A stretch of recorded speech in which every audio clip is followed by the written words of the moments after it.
Yo, number one show at late night. You know what it is. Nothing but illustrious guests. That's right. And tonight we have the one and only Alicia Keys. That's right. Hey. Alicia Keys is in the building. Alicia, thanks for joining us. How's it going? It's going good. How you feeling? Not too bad. Not too bad. Feeling good. How's the pandemic affected your day-to-day? Like, what's your schedule like now? I mean, I think it's close to how many people are experiencing. I think we're all trying to figure out, like, what is exactly life right now? What's exactly going on with it? You know, I have kids, so it's all about virtual schooling right now, and a lot of that happening. Doing a lot of Zoom meetings and stuff? It's a lot of Zoom. Zoom is happening in a major way, which is cool. I mean, I'm grateful that, you know, they have that opportunity. I know a lot of schools don't have that option, so, you know, we're super grateful. But it's just a little, honestly, it's weird as fuck, man. Right? Yeah, it is. That's the best way to describe it. It's weird as fuck is like should be the motto for this whole shit. But like with the homeschooling thing, is it bringing it back to you? Is it bringing it back like old memories of like school and like, man, damn. I was like, I feel you, bro. I know what you do. I know why you don't want to do this shit. You have to play this balance, you know. It's like you have to definitely make sure they're doing what they need to do, but at the same time, you know, you want it to still be an enjoyable experience, and you know, you want it to be like a drag all the time. So it's a little thing. Like the other day, I had to ask my oldest son, you know, he emailed this particular teacher and followed up on whatever he was supposed to follow up on, and you know, it really irritated, and I could just see him. He was like just irritated about it. Yeah. But you know what? He gave me a smile, and he was like, "Nah, I did it," and I was like, "Okay, you know what? I appreciated your energy in that moment, because I know you were a little bit irritated with the way I had to ask you that." So it definitely reminds me, like when my mother was asking me stuff like that as a kid, I was so annoyed. I was so irritated.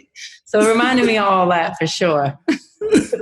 And speaking of high schools, a Bronx love story began at Truman High School. Out the Co-op City. Back in Co-op City. You know what I'm saying? Hey. Talk about it. Tell the people. Let's be clear. Swizz and I have known each other for a really long time. And the first time that we met, it was through my homegirl, Nikki, and she's an MC too. And she was like, Swizz is going to blow, and y'all need to connect, and you going to blow. And it was before either of us had anything, any music, anything. It was just a bunch of dreams. And so she lived in the Bronx, and she was like, I want to introduce you to him. And so I guess we ended up going to Truman, and he was there, and that's where we connected. And we just said hello briefly. It was light work. It wasn't much. I was extra playing the extra cool, you know, put off vibe. Yeah, but I didn't the really New York know. girl vibe. Yeah, the New York girl vibe. You stupid. Shut up. You stupid. It wasn't even like that. It was like my homegirl introducing us just because we were both New Yorkers doing our thing. And that was really it. And it wasn't even until years later that we actually really connected and see to kind of separately do our thing. So it's so ill how you realize you cross paths with people, but you don't know how it's going to turn up. Right. Yeah. So there's no secret demo, like secret, like recording of like y'all are back in the day. Could you imagine? Yo, I'm saying like, that would be crazy. Yeah. Now we were just at the school outside. I have like my purple bubble on. He had whatever he had on, and after that, you know, he was probably like, "Oh, let's keep in touch," and I was like, "Maybe not." And that was it. We never got your demo. New Yorker. Yo, Alicia, you are a New Yorker. What is your favorite pizzeria? You know, my favorite pizzeria is the one that I shouldn't go to.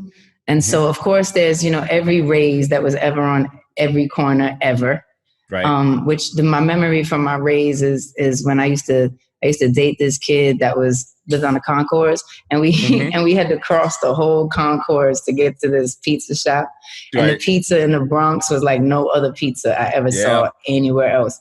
It was literally like, I don't know what type of slice that was. You can hang glide with the shit. Like. It was huge. Exactly. So you're dropping your new album, Alicia, later this year? Yes, it's coming. You know, who knew that we all had to juggle things that we couldn't foresee? But the beautiful thing is, you know, the music is amazing. I love it. It's definitely similar concept and things that I'm thinking about that the book More Myself, which actually just came out last okay, that personal dance real quick.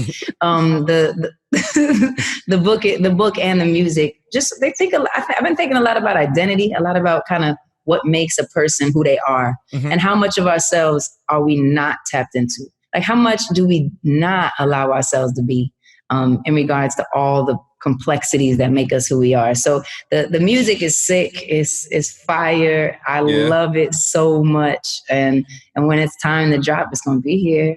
And were you able to do all the recording and everything that had to be done for the album pre-quarantine, or because a lot of creative people have like creative spaces in their house where they can do, you know what I mean, in a pinch, like, yo, I could lay some vocals in the crib or whatever. Like, are you that type of person? Like, you got the setup in the crib, and you could be like, yo, I'm gonna email you those vocals in like 10 minutes. Hold tight, I got you. You know what's weird is, since when I was first starting Shorty, I was so excited. I had the basement of this one little like tiny house I got in Queens, and it had like the basement. I made it to be the studio and the whole thing. And I turned into a lunatic. Like, I could only think about ever doing music. And if I wasn't doing it, if I was just sitting on my couch chilling, watching TV, I had like incessant guilt about not being downstairs working on something. I don't know what happened to me, but I turned crazy about it. So I was like, next house I got, I was like, I'm not going to have a studio in it because I need like a little separation. So I actually prefer to have a place to go to be able to, kind of like get that space in. And then when I'm home, I'm able to be home and just be, because something about my brain does weird with that, with that kind of thing. But I do obviously have a piano, and I got things like that, Got you. Yeah, but to your point, like, there's a lot of people that are running into that problem. Like, you're used to being like, this is my workspace and this is my home. And then when you got to combine the two, it's just like, is this going to be peanut butter and jelly, or is this going to be like, this is not going to work?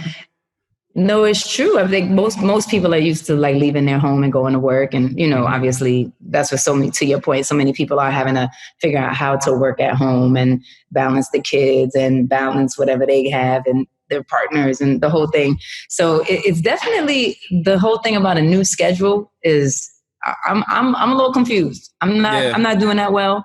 I haven't fully sorted it out well yet. How about y'all? Y'all seem like y'all got it together. You got the sneaker room. You got the Ethernet cable. What's happening? Shaky. I went to bed at 5 a.m. this morning, so I don't know what's going on with the sleep cycle. This camera cannot pan either this way, or you're gonna see some wild shit going on either side of this camera. It's weird. Like, how do y'all feel? Do y'all feel like just out of your element or in your element? Not so much. I feel like the comfort level is more, because it's like, I'm in my sweatpants right now. I'm barefoot. Like, and we chopping it up. You know what I mean? And like, the kids know, like, daddy's working. It took a while to get to that point, but now they're like, daddy's working. We got to chill. We can't wrestle upstairs because we're going to hit the noise through the floor and it's going to mess up the level. But like, you know, little by little, baby steps, but that's what I think. The comfort level is definitely there. This feels weird as hell. Like, you can't hear it, but I'm in the Bronx, and like, it's ambulances all the time, and my bodega shut down. So like, it feels like a war zone out here, yo. So just being in the house is kind of nice.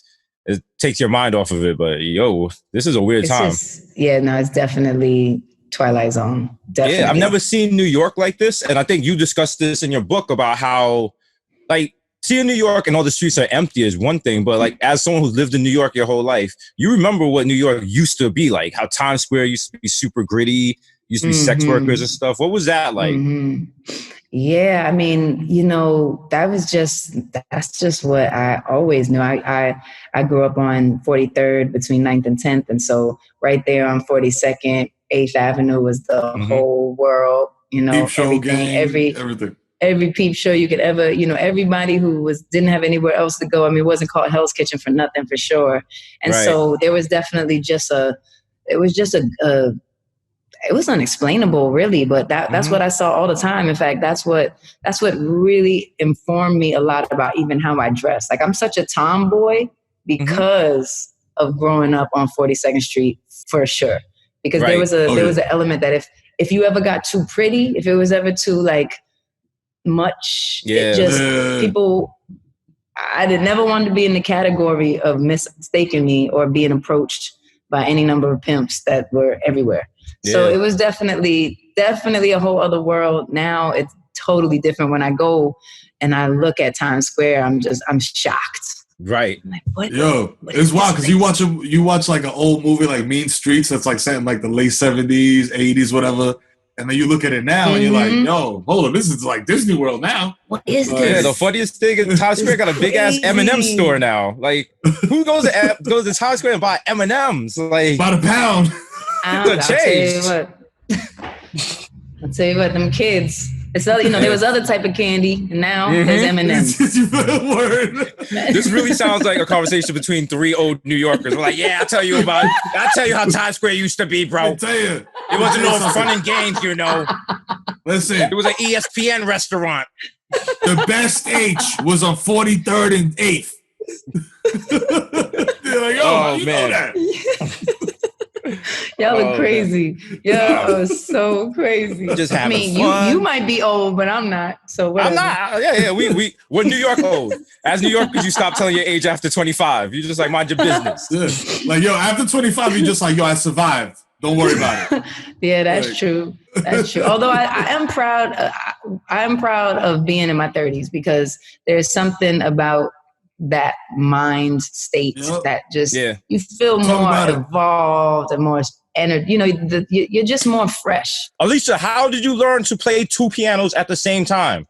Oh shit, it was so hard, even for me. Learning to play one piano is hard, and now you two.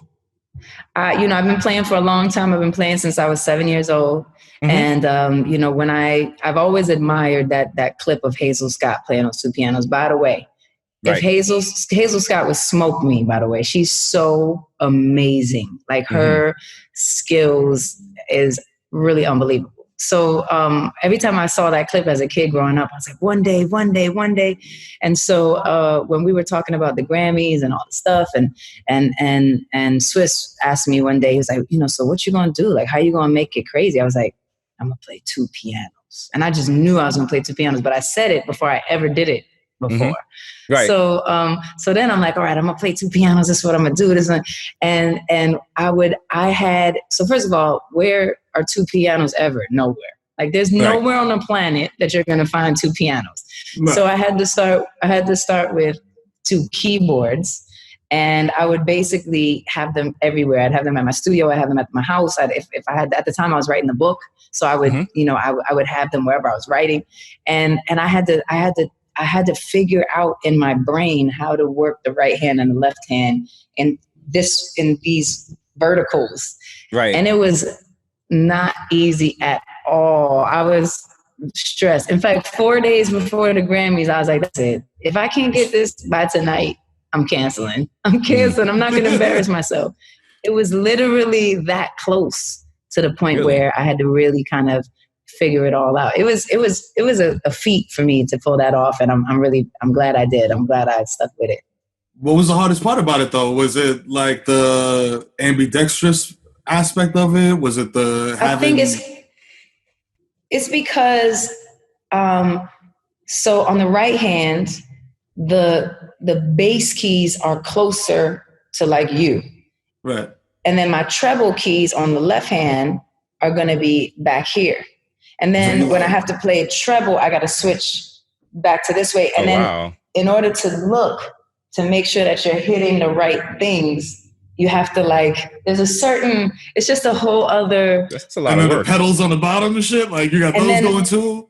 And then, you're right. See, and so then both my feet are on both pedals like this spread, and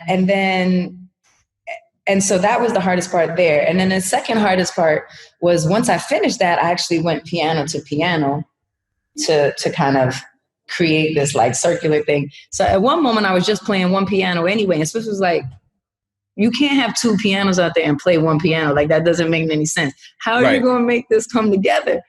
And that's when I figured out that I would go switch back and forth per song, but that beginning song was both pianos like that. So anyway, it was that thing was for sure like. So you could basically drive 2 cars at the same time.